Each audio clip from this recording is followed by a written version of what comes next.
Se ha destapado una nueva maniobra del gobierno de Pedro Sánchez que muchos ya califican como una auténtica trampa electoral. No se trata de una teoría aislada ni de un ataque sin fundamento, sino de una suma de decisiones, reformas y movimientos administrativos que, analizados en conjunto, configuran un patrón preocupante. Lejos de buscar mayor transparencia, participación o fortalecimiento institucional, el Ejecutivo parece haber optado por redibujar las reglas del juego con un objetivo muy claro: asegurar su permanencia en el poder, incluso si eso implica forzar los límites del sistema democrático. Uno de los puntos más controvertidos es la reforma del sistema de voto por correo. Oficialmente, se presenta como una iniciativa para facilitar el acceso al voto y mejorar la participación ciudadana. Sin embargo, diversos expertos y juristas han alertado de que las modificaciones introducidas debilitan controles esenciales que garantizaban la seguridad del proceso, abriendo así la puerta a posibles irregularidades. La eliminación de garantías, como la trazabilidad del voto o la verificación de identidad en momentos clave del procedimiento, pone en entredicho la fiabilidad de un mecanismo ya de por sí delicado. A esto se suma la supresión del llamado voto rogado para los españoles residentes en el extranjero. Aunque esta medida ha sido celebrada por algunos sectores como un avance, la realidad es que también implica la desaparición de un filtro que, hasta ahora, ayudaba a evitar el uso fraudulento del censo exterior. En un contexto político tan polarizado, permitir un aumento masivo del voto sin controles rigurosos plantea serias dudas sobre la limpieza del proceso electoral. Pero las maniobras no se limitan al ámbito del voto. También se han detectado cambios administrativos que permiten empadronamientos exprés en municipios clave, y lo más llamativo es que estos movimientos suelen coincidir con fechas cercanas a convocatorias electorales. En municipios donde la diferencia de votos entre partidos es mínima, alterar mínimamente el censo puede inclinar la balanza de forma decisiva.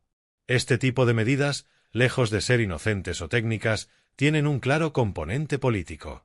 En paralelo, durante la precampaña, el gobierno ha aprobado paquetes de ayudas, subvenciones y bonificaciones dirigidas a colectivos muy concretos. Aunque en apariencia se trata de iniciativas sociales, la coincidencia entre los beneficiarios y la base electoral del partido en el poder no ha pasado desapercibida. La instrumentalización del gasto público para fidelizar votos es una estrategia vieja, pero no por eso menos preocupante. Todo este entramado ha encendido las alarmas entre juristas, asociaciones cívicas, organismos de control y partidos de la oposición. Ya no se trata simplemente de criticar al adversario político, sino de denunciar una tendencia sistemática hacia la manipulación del marco democrático. Lo que está en juego no es solo el resultado de unas elecciones concretas, sino la credibilidad del sistema, la imparcialidad de las instituciones y la confianza de los ciudadanos en las reglas del juego. Si este tipo de maniobras se normalizan, si la ciudadanía las acepta como parte del proceso, se abre la puerta a una deriva peligrosa: la conversión de los comicios en una formalidad, un trámite cuyo resultado puede estar condicionado de antemano por quien ostenta el poder. Se erosiona la separación de poderes, se debilitan los controles institucionales y se asienta la idea de que el poder puede usarse no para gobernar, sino para asegurarse la reelección. España no necesita más trampas disfrazadas de reformas ni gobiernos que confundan estrategia política con manipulación institucional. Lo que el país necesita es un compromiso real con la legalidad, con la equidad electoral y con el respeto absoluto a los principios democráticos. Porque cuando se rompen las reglas del juego, ya no hay juego posible. Solo queda el poder por el poder. No se trata de alarmismo, sino de realismo. Los síntomas están ahí y no pueden ser ignorados. La democracia no se degrada de golpe, lo hace poco a poco, mediante pequeñas decisiones que, una a una, parecen técnicas o justificables, pero que en conjunto alteran profundamente las bases del sistema. Cuando el que gobierna se convierte también en quien modifica las reglas, controla el mensaje, distribuye los recursos y debilita a los contrapoderes, el equilibrio se rompe. En los últimos años hemos asistido a un proceso progresivo de concentración del poder en el Ejecutivo. Las tensiones con el Poder Judicial, los ataques al Tribunal Constitucional, los intentos de controlar el Consejo General del Poder Judicial y las presiones sobre los medios de comunicación críticos forman parte de una estrategia clara: reducir el margen de independencia de las instituciones para blindar políticamente al gobierno. No es casualidad que estas reformas se produzcan en paralelo a escándalos de corrupción, investigaciones judiciales abiertas y una creciente pérdida de apoyo popular reflejada en las encuestas. En lugar de asumir responsabilidades políticas o someterse a una auditoría pública del ejercicio de gobierno, el Ejecutivo parece empeñado en cerrar el sistema sobre sí mismo, dificultando la alternancia democrática y eliminando los espacios de fiscalización real. Incluso en el plano internacional, la imagen de España como una democracia sólida comienza a resentirse. Organismos de vigilancia democrática, fundaciones independientes y medios de referencia han empezado a señalar con preocupación algunas de las prácticas impulsadas por el gobierno. La reputación exterior de nuestras instituciones no es un detalle menor. Afecta a la inversión extranjera, a nuestra posición en la Unión Europea y al prestigio de nuestro modelo político. Tampoco se puede pasar por alto el impacto de estas maniobras en la ciudadanía. El deterioro de la confianza en el sistema tiene consecuencias profundas. Cuando la gente percibe que las reglas no son iguales para todos, que el poder utiliza los recursos del Estado en beneficio propio, que el voto pierde valor porque el sistema está manipulado desde dentro, se produce un efecto devastador, el desapego. El ciudadano deja de creer, deja de participar y, en el peor de los casos, se resigna o se radicaliza.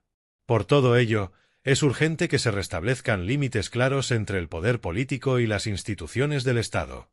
Se necesita una reforma electoral seria, debatida, transparente, con participación de todos los partidos y aval de organismos independientes. Se necesita una justicia verdaderamente autónoma, libre de presiones. Se necesita una prensa protegida de la censura económica y una administración pública al servicio del interés general, no de los intereses del partido en el poder. El verdadero progreso democrático no se mide por la rapidez con la que se aprueban leyes, ni por la cantidad de ayudas repartidas antes de unas elecciones.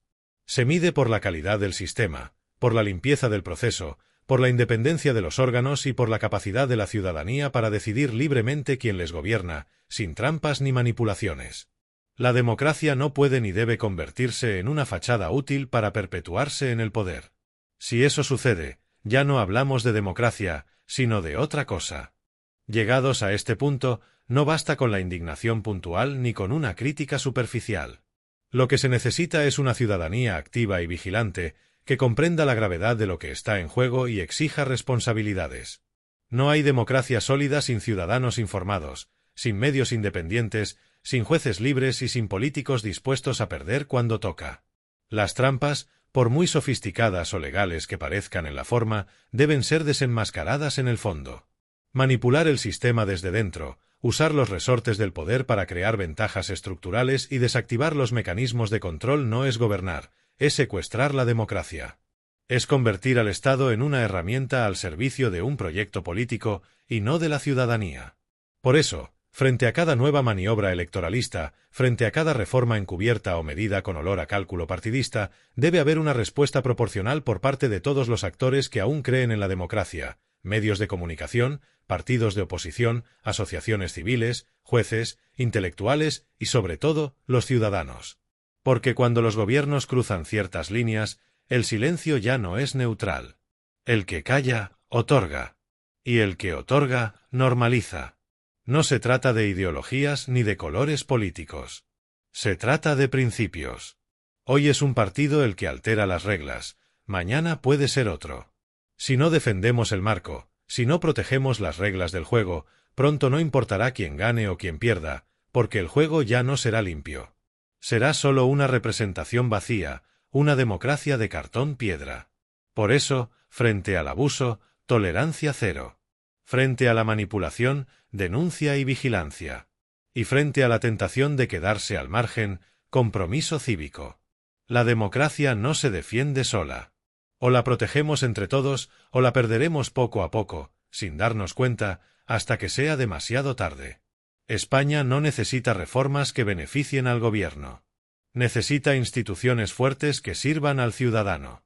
Y necesita, más que nunca, una ciudadanía que no se deje engañar por atajos disfrazados de progreso.